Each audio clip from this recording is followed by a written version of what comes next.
First things first, you're gonna take a chunk of clay, okay? Big enough for both of your pinch pots. This is a sample, it's a little oddly shaped, but this is a sample of two pinch pots put together to make one hollow object. This needs to be cut, otherwise if we put it in the kiln, it would obviously explode, okay? So, you're going to take a hunk of clay, you're going to wedge it together, because we wedge all of our clay. You don't wanna wedge too much because the clay will dry out. You guys found that out last class, okay?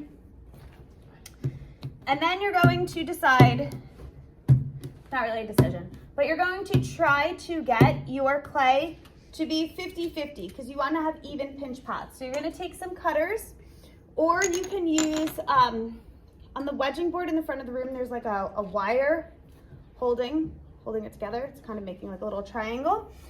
You can use that. So you're just going to take some clay cutters. You're going to try to cut half and half. So you have two lumps of clay. You are going to make them into some basic form of what you want. If you want a shorter, fatter pinch pot, start with something that is more round and short. If you want a taller cylinder pinch pot, start with something that's taller and rounder. Taller and skinnier, okay? End in. I'm going to put my thumb in. I'm going to use my other 4 fingers, okay?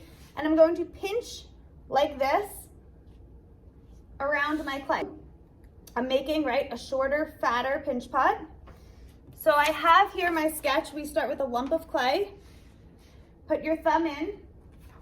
You begin to pinch, keep pinching, and keep pinching until it's even. Okay, you need to have sides that are even. If you make the sides like this, anything like that, okay, not going to be good because you're not going to be able to connect the other pinch pot to it. It's going to be too thin in a weird shape. Use your hand, hold the pinch pot, and give support. You will feel when the clay becomes uneven in certain areas. Don't press on those areas as much. Obviously, that's going to cause a bigger problem. I don't want anything above from my knuckle to my fingernail. I don't want to come that far out of the pot because it's going to end up making a very thin edge. I don't want a thin edge. Once your pot is bigger, you can flip. You can put your 4 fingers and you can make the pot a little bit wider. Okay, always give support with your opposite hand, non-dominant hand. And voila, I have a lovely, nice pinch pot. Exterior is, okay? That's gonna be very important. Now, the harder part is to make the second pinch pot that needs to mimic the first one. Needs to be about the same size.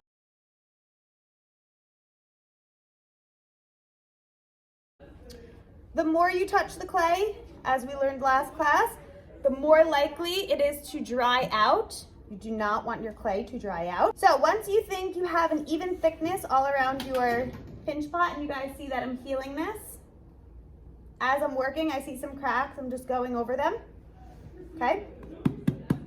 If you want to flatten the top, you can tap on it. You could tap it to the table. Don't slam it down because it will collapse. There's nothing holding it together. Okay, so now I'm going to match up my little pots here. They fit pretty nicely. I'm very happy with that. So we need to score the tops of my pots, okay? So we have a couple of tools. This is a pin tool, or you can use a scoring tool. These tools look like little rakes, okay? Either one is totally fine. I prefer, depending on what I'm doing, but for now I prefer the pin tool. So I'm going to go in one formation and make little diagonals. And then that's not enough. So I need to go in the other way, make more diagonals.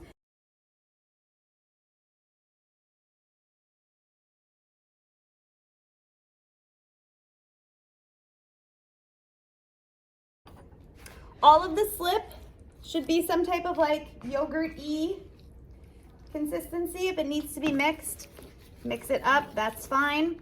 You only need to put slip on one side of your project. If there's too much water, you can always dump it out. The ones by the sink haven't been used or mixed. It's just clay right now sitting in water. Okay, so I'm gonna use a wooden tool. Any wooden tool is fine. And I'm going to pick up some slip and I'm just going to brush it over the top to cover all of my little incisions, okay? And then I'm going to take my other pot and I'm going to gently put it together. If I smash it together, it's going to pop or it's gonna collapse or it's not gonna do what you want it to do basically.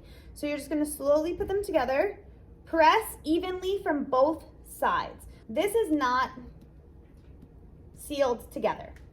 So what we're gonna do is I'm gonna hold, again, with my non-dominant hand, I'm gonna hold the pot. This would be, number 1 would be the top, just for like learning purposes. And number 2 is gonna be the bottom, okay? So what I'm gonna do is I'm going to take a wooden tool, or you could use a palette knife, okay? And you're basically going to take pot number 1 and bring it down to pot number 2. Think up, top to bottom, up to down. Do not think press in. If you press in, you're going to jam into the pot and it's gonna cause a hole. So you just want to hold firmly with your opposite hand and pull the clay down from pot 1 to pot 2. Now, it's not gonna look perfect. That's okay. We're just moving some of the surface clay right now.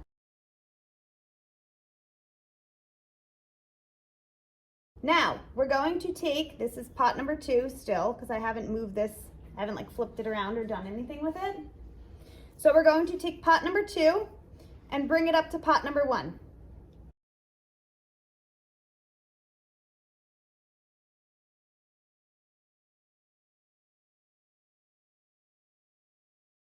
Now my seam is closed.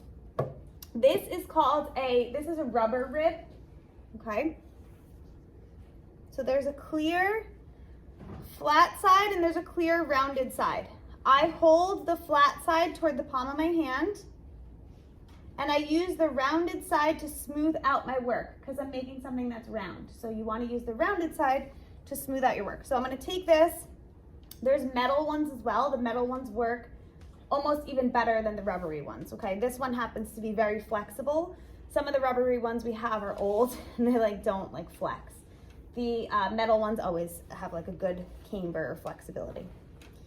Okay, so I'm just going to take this, I'm going to smooth this out the best I can.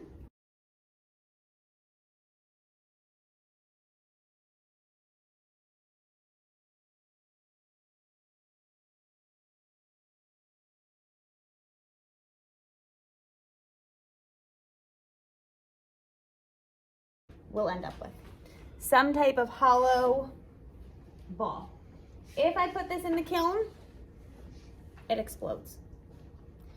We are not putting anything like this in the kiln. We are going to, once we're ready, once this is dry, give me 1 second, okay?